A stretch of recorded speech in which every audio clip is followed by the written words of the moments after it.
Hey guys, it's Mike Spindler with the Carozza Group here at Compass. Thanks for joining today. We're going to be digging deep into the 3 biggest things that you need to know when searching on Zillow.com. Before we dive in, if you do like this video, please subscribe below for more content. Okay, let's start with the number 1 thing to look out for when you're searching on Zillow, and that is the Zestimate is not always accurate. The Zestimate is essentially Zillow's algorithm to predict what the market value is for the home you're either purchasing or the one you currently own is worth.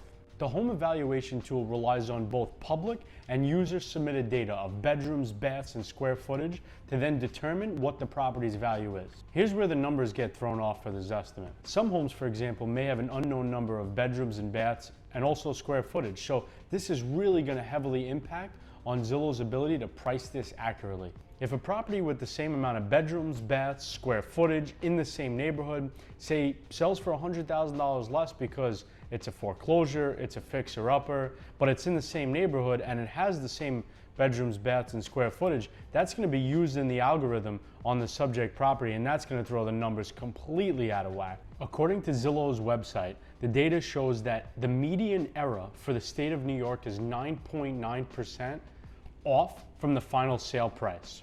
So what exactly does this mean for you? Well, if you were interested in possibly finding out your home's value and maybe even listing the house, and you went on Zillow's website, you live in the state of New York, and you look and you see, all right, the Zestimate says $500,000, but according to the data, on a $500,000 house, if it's about 9.9%, almost 10% off from what the final sale price could be, this could be a $50,000 swing lower or $50,000 higher from what the true value is of the property. To put a cherry on top of all of that, even Zillow's CEO sold his home for 40% less than the Zestimate. At the end of the day, the only true way to know what your home's value is worth is to list it for sale and see what buyers are willing to pay for it.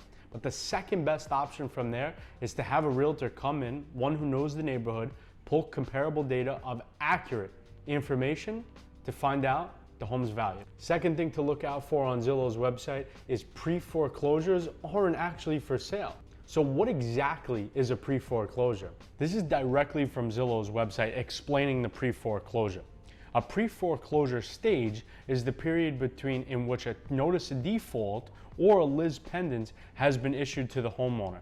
So what does that mean in layman's terms? Well, basically it means if a homeowner has missed, say, 2 or 3 payments in a row, they're in jeopardy of the bank foreclosing and repossessing the house on them. If you were interested in a pre-foreclosure listing on a house that you wanted to buy, there's only 2 ways that you could potentially move forward with that since it's not for sale. Option number 1 is you somehow try and get in contact with the homeowner, whether that be looking them up in the yellow pages, maybe sending them a letter in the mail, or the awful idea of ringing the doorbell on them and seeing if you could buy their house. Number 2 is you wait for the actual foreclosure process to take effect. In some states, it could take 3 to 6 months.